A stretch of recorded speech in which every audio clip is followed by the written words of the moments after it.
protesta vazhdon në ditën e 41, po me atë entuziazëm dhe po me atë vendosmëri për të mësuar përkeqen e shqiptarëve që quhet kryeministri Edi Rama me një stafin e tij denigrues.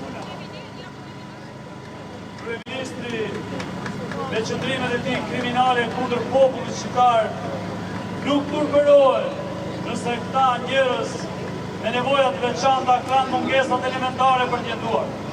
Nuk turpërohet se qeveria e tij jep subvencionet 100% dhe buqit janë në një siklet të madh se si mund të nxjerrë shpenzime se spritet përfitime.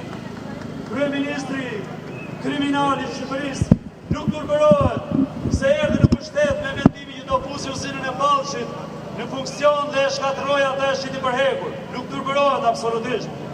Ai turpërohet nëse nuk mbahet një koncert dhe hedh 4 milion euro. Pra, nuk turpërohet kryeministri kriminal i Shqipërisë se populli i tij detyrohet të marrë rrugën për një jetë më të mirë në Evropë dhe i lën prindrit pleq të pambrojtur, të pa shërbim dhe pa asnjë lloj përkujdesje. Jo, absolutisht nuk turpërohet, sepse ndjenja sociale në shpirtin e tij është e vrarë që në fëmijërinë e tij, se ndryshe nuk mund t'i japim një kuptim. Pra, kemi fatin e keq që në vitin 2026 të vazhdojmë për vitin e 13 radhas e të udhëhiqemi nga një kryeministër që veç për popullin e tij nuk mendon. Ai e shfrytëzon votën e këtij populli për të marrë karriken dhe për ta shtypur ata sistematikisht.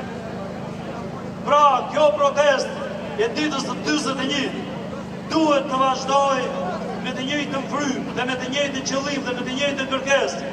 Të kërkojmë dorëheqjen e tij pa negociata. Nuk mund të negociohet me një njeri që nuk ka asnjë ndjenjë njerëzore për popullin të cilin ja ka dhënë votën, për popullin të cilin e mban 13 vjet sikur një mbret kryeministror i cili nuk merr asnjë masë njerëzore parasysh për të udhëhequr.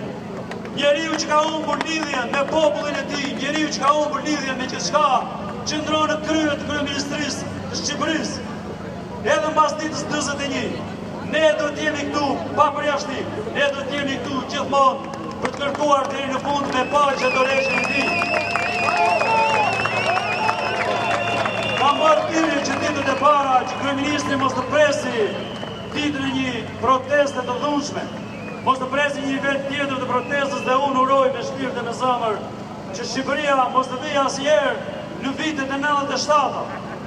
Kjo nuk vjen për shkak se populli nuk guxon, por vjen qetësia dhe paqja kësaj proteste, vjen se ky popull është më i qytetëruar se politikat dhe politikanët që e kanë marrë pushtetin me luftë. Ne si qytetarë atletarë dhe si patriotë që duam Shqipërinë të paprekur, kërkojmë që kryeministri të largohet nga vendi, nga detyra e tij, sepse nuk është i denjë për të udhëhequr këtë popull. Prandaj duhet të mlidhemi këtu deri në ditën e dorëzimit të tij. Duhet jemi këtu të tregojmë, ashtu se kemi tregu botës, se ne nuk pajtohemi me korrupsionin, me vjedhjet dhe me poshtërsitë e tij personale dhe kolektive qeveritare. Faleminderit.